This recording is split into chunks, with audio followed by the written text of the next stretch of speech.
Welcome to This Explainer. I'm so glad you're here, because today we're unraveling one of the absolute greatest, most mind-bending detective stories in human history. We're going on a journey to uncover the fundamental building blocks of our reality. For centuries, brilliant thinkers have been trying to solve this seemingly simple puzzle, basically acting as cosmic detectives to figure out what makes up the physical world around us. And let me tell you, the twists and turns in this scientific cold case, they're going to completely change the way you look at everyday objects. Okay, let's dive into this. It's easily the most profound mystery that's puzzled humans for millennia. I mean, just take a second and look at the world around you. The screen you're watching, the chair you're sitting in, literally the air you're breathing right now. What is it all actually made of at the most fundamental level? If you take a piece of matter and just keep cutting it in half over and over again, do you eventually hit a stopping point, or does it just go on forever? To answer that, we've got to dramatically shift our perspective and travel down the vast scale of reality. Imagine starting in the macroscopic world, the stuff we can easily see and touch. Think of a house. Zoom in, and that house is made of walls, and those walls are built from individual bricks. Now think about a human body. Zoom in, and it's made of organs. Zoom into an organ, and you'll find tissues, which are made of individual cells. But what happens when you zoom in on that brick, or that cell? Well, you eventually arrive at the invisible, ultimate building blocks of matter. These incredibly tiny, microscopic particles, we call them atoms. But just establishing that matter is made of atoms, that's really only chapter 1 of our story. The real stakes of this scientific cold case rest on this one critical question. Is an atom truly the smallest unit of matter, or can it be divided even further? Preparing to answer this requires a massive shift in how we understand solid objects. And to see how humanity tackle it, we actually need to rewind the clock a bit. Section 1. Ancient philosophical guesses. So, let's set the stage by traveling back over 2,000 years. Imagine trying to solve the cosmic puzzle of what everything is made of, without any modern instruments. No microscopes, no nothing. What's absolutely fascinating is how two remarkably parallel civilizations independently arrived at the exact same philosophical conclusion. In ancient India, the profound thinker Acharya Kanada suggested that if you keep dividing matter, you'll eventually reach a stage where it just can't be divided anymore. He named these infinitely small particles parmanu. And right around the same time, over in ancient Greece, philosophers Leucippus and Democritus proposed a virtually identical idea. They called these indivisible particles atomos, which literally translates to indivisible in Greek. They both completely independently deduced that matter eventually breaks down into an infinitely small, unbreakable unit. Section 2. Dalton's indivisible matter. Now, for centuries, this concept of the atom remained, just an idea, a philosophical guess. But in the year 1808, a scientist named John Dalton finally brought the concept of the indivisible atom out of pure philosophy and squarely into the realm of modern science. Based on the scientific experiments he was doing at the time, Dalton proposed his atomic theory. He stated that all matter is composed of these indivisible atoms, and that they are the fundamental building blocks that absolutely cannot be broken down into smaller parts. This provided a theoretical foundation that was so incredibly solid, it stood pretty much undisputed for decades.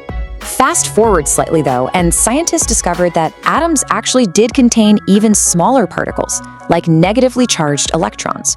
But they still viewed the atom as a relatively solid thing.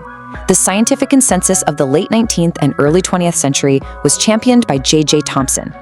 Thomson's accepted model assumed that an atom was basically a sphere where the positive charge was spread out evenly throughout the whole thing, kind of like a pudding, with tiny negative electrons just stuck inside it. So they confidently believed atoms were somewhat solid with an evenly distributed positive charge. Section 3. The gold foil surprise. And this brings us to the ultimate plot twist.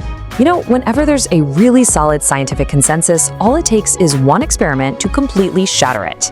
In 1911, two scientists named Geiger and Marsden, working under the brilliant Ernest Rutherford, set up an elegantly simple experiment to test Thomson's accepted model. Step 1, they took a narrow beam of tiny, heavy, positively charged alpha particles. Step 2, they aimed this beam at an incredibly thin sheet of gold foil. Step 3, they just sat back to observe the scattering path of those particles. Now, because everyone believed the positive charge in the gold atoms was spread out evenly and softly, they fully expected these heavy alpha particles to basically just plow straight through the foil, maybe deflecting just a tiny, tiny bit. Now, what's really interesting about these results is exactly what happened. Yes, exactly as predicted, most of the particles did pass straight through the gold foil as if nothing was there.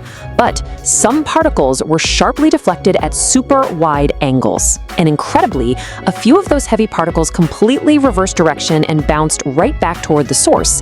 It was literally as if you fired a massive artillery shell at a piece of tissue paper and the shell just bounced back and hit you.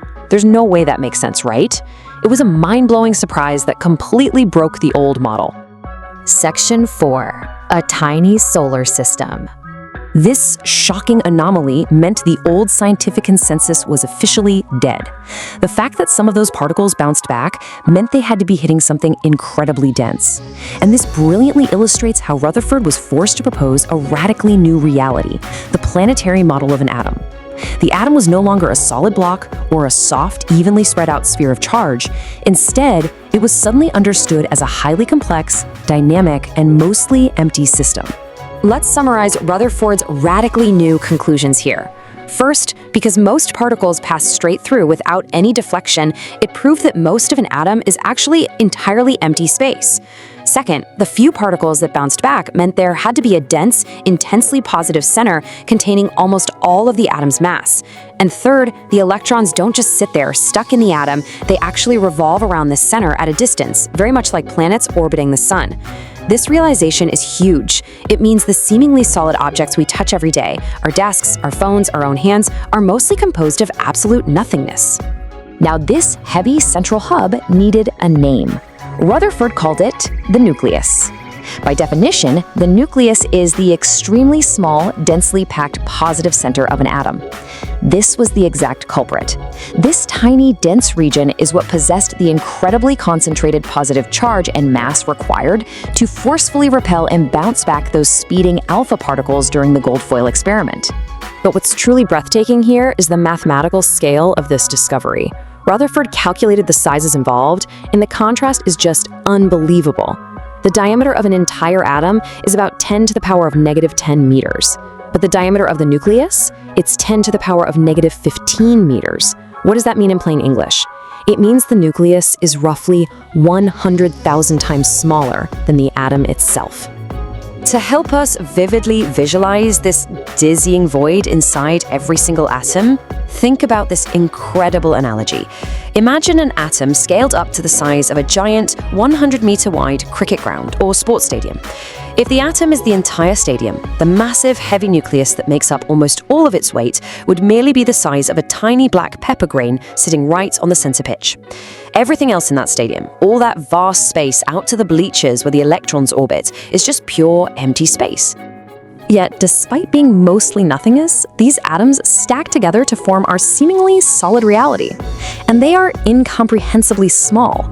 1 million. That's the staggering number of atoms you'd need to stack, just one on top of the other, to match the thickness of a single sheet of paper. Think about that. A standard piece of paper is about 0.1 millimeters thick, and that's a million atoms deep. When you really start grasping these scales, it's honestly enough to give you a bit of vertigo. Which brings us to a final thought I want to leave you with today. We've traced this incredible detective story from ancient philosophy to solid scientific models, straight through to the shocking gold foil surprise that revealed the planetary truth of the atom. But think about this. If the unseen atomic world shapes absolutely everything we touch, everything we see, and everything we are, yet every single atom is almost entirely empty space, what does that mean for our perception of reality? The next time you knock on a solid wooden door, just remember, you're mostly knocking on empty space, held together by invisible forces and incredibly tiny sects of matter. Thank you so much for joining me on this explainer. Keep questioning the world around you, and I'll catch you next time.